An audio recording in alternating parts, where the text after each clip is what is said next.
So this is my dress that I fit into today. It's size small, and I'm very happy that I fit into it.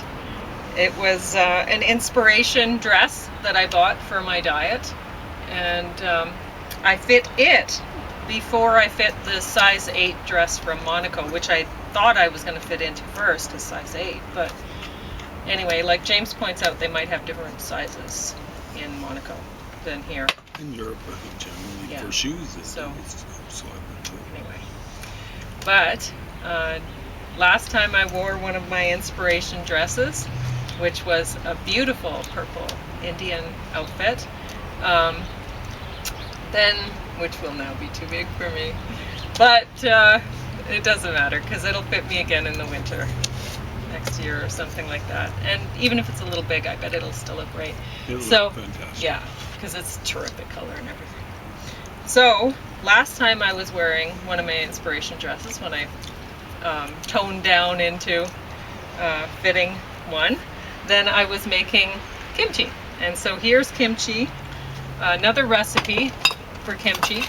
And the recipe for kimchi that I was making last time when I fit into, so that was about a little over a week ago, I think, when I fit into the last inspiration outfit. That one's ready. And it's quite delicious, I have to say. I was skeptical about how it would be because it came from this book and I read the recipe and I'm like, this isn't really kimchi. It's more of a sauerkraut, kimchi flavored sauerkraut, and it's very mild. But then they won awards for it and stuff, and I can understand it because for a lot of people, kimchi is too strong. So anyway, Mastering Fermentation. This is the recipe that I'm using for this one. Basically, I'm making it a little bit different. So here's the recipe, and this book is great. It has a whole bunch of different variations, but you'll notice in this recipe that it calls for Asian fish sauce and stuff like that. And like this recipe, I don't want to use fish sauce, and that should be fine. And I didn't have any green onion, and I could have bought some, I guess, but I had red onion, and I thought, okay, well, that's going to go in there. And I didn't have any hot peppers, but I have ancho chili powder, so that went in there. And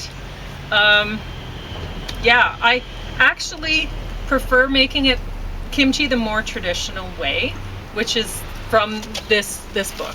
This book is much more traditional because I can talk about something else today. When you're making the kimchi, you drain off, like you put the salt on, you just let it sit, and then you drain off the whatever the salt has put through, like released from the cabbage, as well as the salt. So you end up with a really delicious soup stock, soup base, whatever, that you can use. And I put, like, you also rinse the cabbage, rinse the salt, and I put that in there too because it's delicious. So now I have this on top because I'm going to talk about how I have been having miso every morning for my soup. But in the past, I've used this a lot. That is like the rinse from kimchi as the soup base, and it's delicious. And I will be switching to that off and on because I have it now, right? So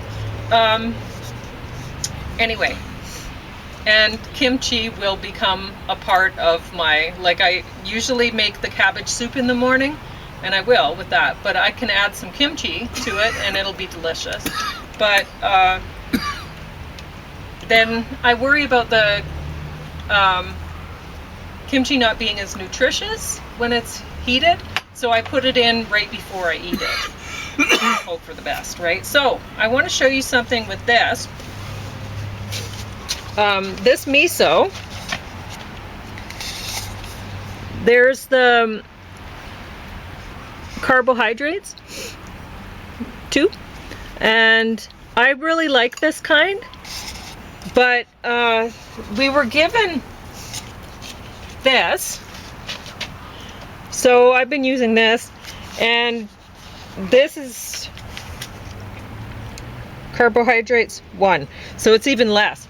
So really you don't have to worry about much when you, like, if I don't eat this stuff, but if James wanted to, well, that's only 1 gram for this beef stuff, but I don't want to eat the beef stuff. So whereas you get something like this to make your soup, and all of a sudden you get more carbs, and honestly I think it's all from the sugar, because it tastes disgusting. It tastes like carrot peels and onion skins, just with sugar in it. So I don't see why anyone would eat that. So I'm going to be putting this into jars, and I guess James is going to talk to you about secret societies now, and I'm going to hope I can get this down properly. Yep. So you can start talking about that whenever you want.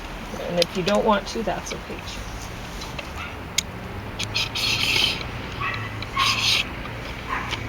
So, this is called the Secret Society and the New World Order. If it wasn't enough to have secret societies, that one, the New World Order. 8 hours of secret societies and New World Order research! Exclamation mark. Yeah. I'm amazed they were so restrained. I figured they'd go with 3 exclamation marks. So, 489 minutes. I guess they're telling the truth. 8 hours. Yeah, that's 8 hours and 9 minutes. On 7, well, 2 discs, but 7. There are 7 different topics.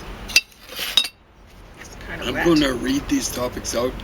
That's not for your benefit, it's for my benefit to try and refresh my memory.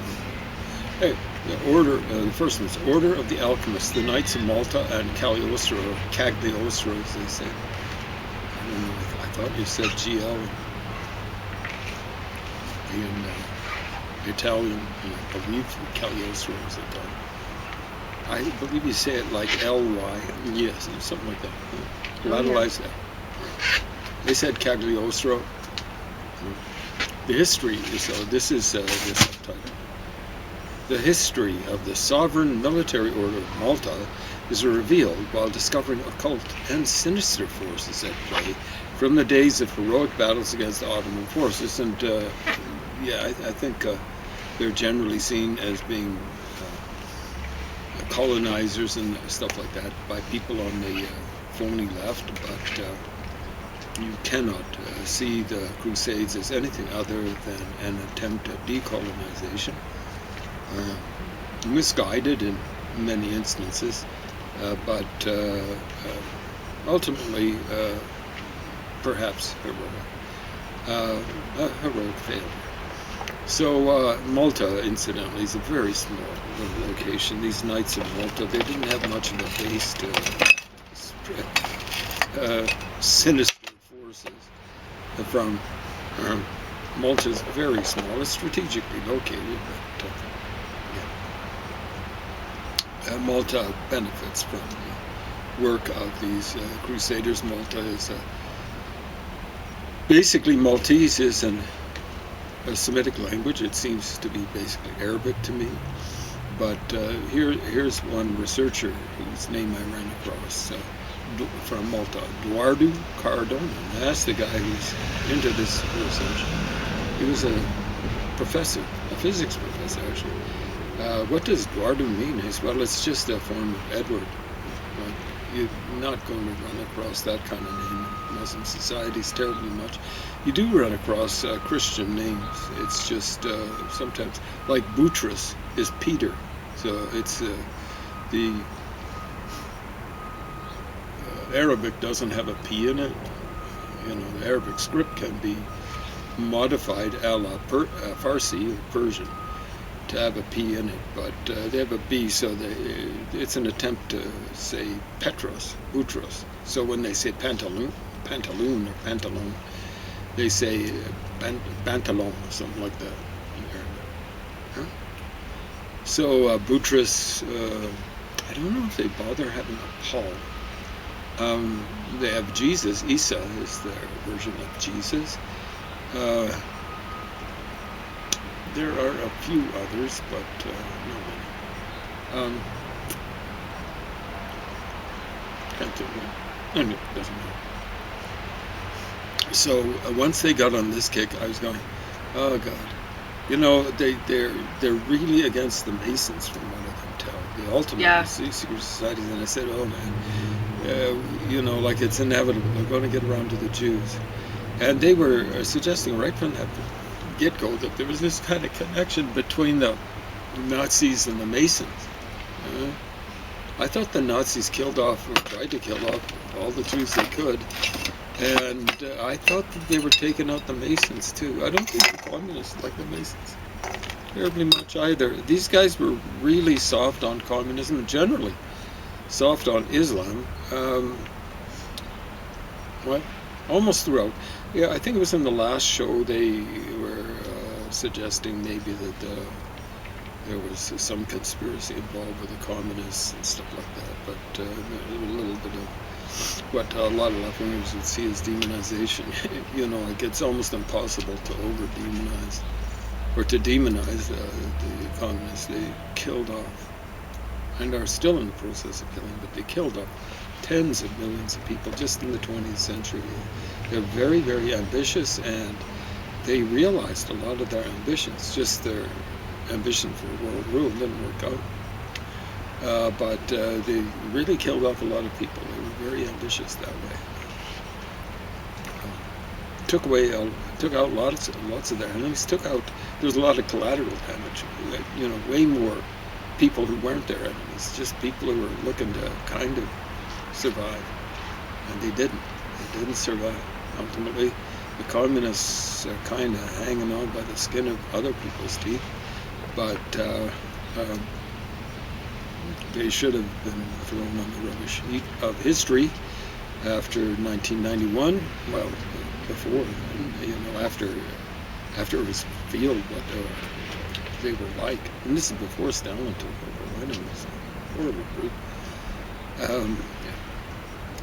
Lenin, one of his favorite sound bites is, the funniest one is, we're going to have our revolution of the working class, and the peasants. No, Marx would have been throwing up in his mouth, you know, like trying to keep from showing how disgusting. I think this will only fit in a small by that, jar. if he'd been alive when Lenin was spoken, it was kind of garbage. But the other one, and even worse, is just about having revolutionary terrorism. Right? So anyone who's going around saying communism isn't terrorism, read your Lenin. I'm not talking about John Lennon. No? Maybe it's a bad translation. I'm getting this from the English translation of Lenin's selected works, but you know, like I suspect it's not about bad translation. I suspect it's basically just the Russian word would be terrorism. But I'll have to check that out. Anyway, second one, secret societies and sacred stones, from Mecca to Megalith. So this is one of the first few mentions of Islam. So Mecca, yeah, in the Kaaba, the most holy site of Islam.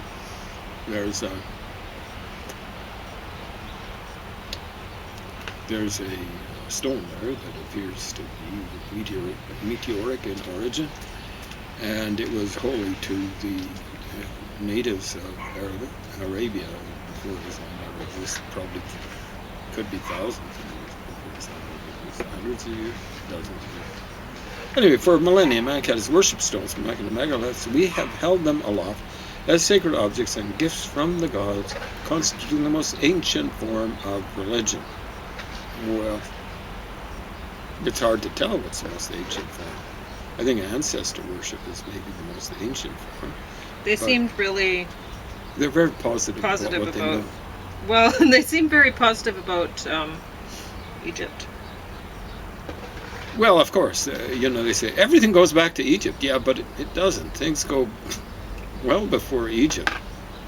Yeah. So they love that Egyptian stuff. What was it Anubis, the god they kept on showing again and again without a title or something like that. Yeah, they just they didn't have showing a lot images, of images. No, I know that image. They were really impressed with their graphics. Well, they were, like kind of melting one image into another. They were using there were a couple episodes I think where they started them with music videos or whatever. Oh my God, that was awful. Terrible. And the worst was that movie, the Stone movie or whatever it was called. So bad. There was a lot of bad stuff, but so bad. Yeah. Anyway, why do they worship? They worship this particular stone in Mecca, not because it's a stone, but because it fell from the sky. What people have really feared has been death and destruction coming from the sky. That's actually what happened in the biblical account of the flood, and it's what happens in every account of the flood, including a flood of snow in the Norse mythology. I didn't realize that until I was, I think, past retirement age. I was going, it's the Ragnarok, the Twilight of the Gods, showed correlations with flood myths around the world, including mistletoe, which any sensible person would associate with Pleiades. Pleiades are associated around the world with a flood. Not every tradition has maintained that detail, but there you go. Associated with the flood of the world.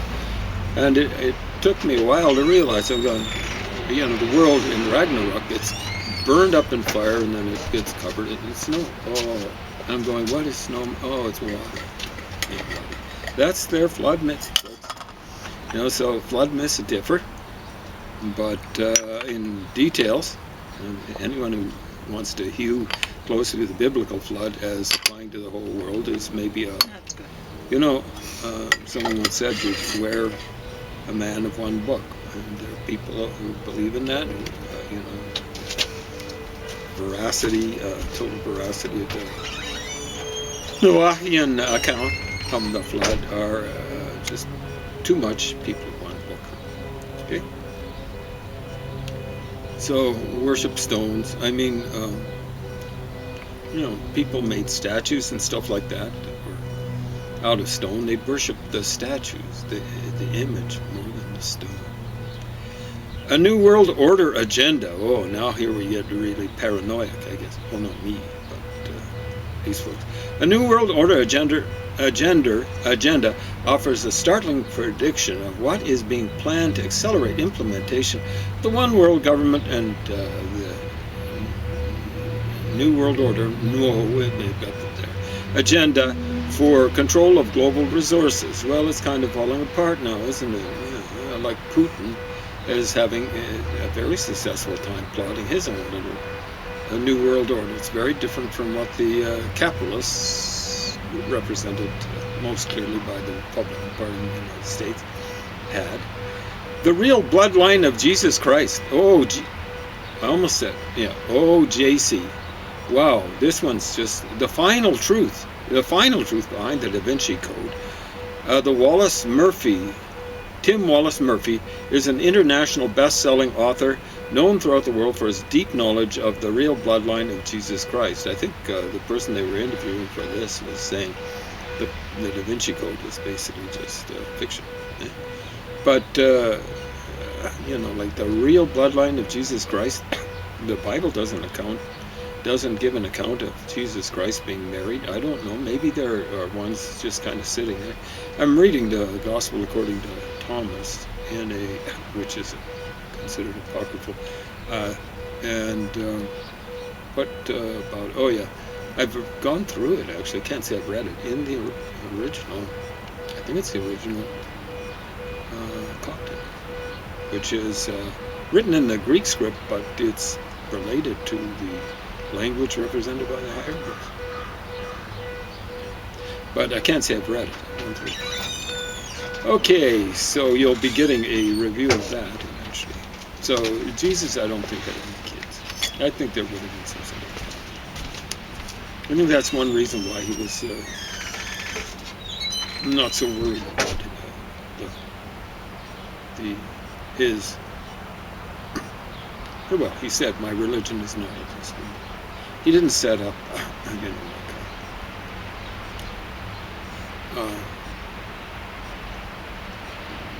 a successor or something like that. Islam's different. There are successors. They're called caliphs in English. Khalifa might be a representation of how it's pronounced in Arabic. Successors. And the successors theoretically went all the way down to roughly the time that my dad was born. He just died a couple of years ago. He lived to be almost 100, but yeah, that's when this succession of followers, inheritors of Muhammad's control over the religion and the Muslim state, ended. It was ended by a Turkish fellow that had settled down in Turkey by that time. So the real bloodline of Jesus Christ, the real bloodline is there wasn't. It ended with his blood being shed on the cross. Forbidden, I suspect. I can't say for certain. I wasn't there. I'm old, but 2,000 years ago. Forbidden knowledge, the cross of Thoth, or Toth, or Tot, or however you want to mispronounce his name. Egypt's Great Pyramid once housed an instrument the native Egyptians ruled for thousands of years. Discover the truth to mankind's most revered symbol, the cross. Okay, yeah. Crosses are easy to draw, like kids would be drawing them without having any realization of whatever significance. The cross became a symbol because the Persians, not knowing Jesus would be crucified, like maybe 500 years before Jesus ever came along, invented this particularly gruesome form of punishment and execution. It takes a long time. Apparently, if people are relatively healthy going into the beginning of the process, they can last for more than a day, maybe a few days. Okay. Horrible. But, that's why the cross is not like the crosses that they were, many of them they're showing in here. The archetypal cross would be symmetric. The cross representing Jesus, the death of Jesus, is not symmetrical. I shouldn't have to tell you that. Forbidden knowledge, the cross of Thoth. Yeah, so there you go, the cross of Thoth. So they really work the Egyptian side of things here. Okay, secret societies. Discover the core of the secret society's belief systems. Explore the secret origins of Freemasonry. They hate Freemasons. And the links to serpent cults. Examining the actual members of the Illuminati. So they apparently don't like the Illuminati. I don't really care much about them. I think they had a secret, not a secret, a Masonic lodge here. They didn't own their own building. They rented the top floor of, I believe it was a place where the lower floor, all of them, was a bookstore. I think I could hear them moving around where they kind of tromped around. I don't think I heard them dance upstairs when I was shopping for books. Used books. Yeah. Freemasons just don't scare me that much. Communists, Nazis, Muslims, they're really not, those three main ones, fascists, they're not really secret societies. They might have been at some point in time, but Marx, early on, was saying, in the democracies or borderline democracies, whatever, England, it's not more than anything else. We don't have to be secret or anything like that. We'll just go out there and get elected and come to power that way. He maybe almost believed it. But he did like revolutions. He loved the French Revolution. And it was the last part of the French Revolution. And he didn't portray it as such. He called it the Jacobin part of the revolution. He loved that. But that's the reign of terror. And, people are going around saying Marx didn't believe in bloody revolution. They don't know what they're talking about. They're talking through their little bicorn or tricorn hats or whatever. How much time? 3 minutes and 21 well, that's good. seconds. We'll finish this up and then we can send it back to whatever library it came. Our own library. They don't have Was any. it ours? Well, it looks like. I don't think so. Granum. Okay. Yeah. Okay. Okay. Angels, demons, and Freemasons. The true conspiracy. Yeah. The Angels, Demons, and Freemasons explores the myths, folklore, and legends of the world of secret societies, providing evidence for an all too real conspiracy, for a one world government. 8 hours of secret societies and world order research. So, like Focus, you idiots who put this, what is his name? Some English twit. That's a good English term for who this guy is. Peterson, what was his name? Anyway. Galbraith? Anyway, if you're watching, you idiot who churned this out, or anyone of you, help him do this sort of stuff. Concentrate on stuff that really is a threat. Communism, Islam, Nazism, fascism. Talking about capitalists and stuff like that, and Freemasons plotting to take over the world. Hegemony doesn't really scare me. What scares me is when people just do bloody killing to come to power. Muslims are very proud of not having missionaries. They're not there to persuade people. They're there to take over the world and then force people to convert. And those who don't convert, well, if they're not people of the book, the tradition has been to get turned into slaves or killed. And those who are the people of the book pay punitive, highly punitive taxes. And males, adult males, and that's anyone who's gone through adolescent, adult male, would have to pay a head tax, a poll tax it's called. Poll tax, head tax. They'd have to pay a tax just for existing as a non-Muslim in a Muslim society. This is just the way of the world. This is what happens. Like the ancient Assyrians, they just go out and they boast about all the killing they did and all that sort of stuff. In some ways, the Nazis were a little bit more civilized than the communists because they were hiding what they were doing from the relatively civilized German people. The Ruskies, not so civilized. They were just frightened to death of Stalin and stuff like that. Yeah. Anyway, let's talk about real threats to freedom. So some stupid communist called Gramsci was an Italian head of the Italian Communist Party under Stalin, wrote something about hegemony and the way the fascists were nothing like the Nazis in terms of brutality and stuff like that. They had to kind of persuade people. That's what hegemony is. Persuade people to go along with them.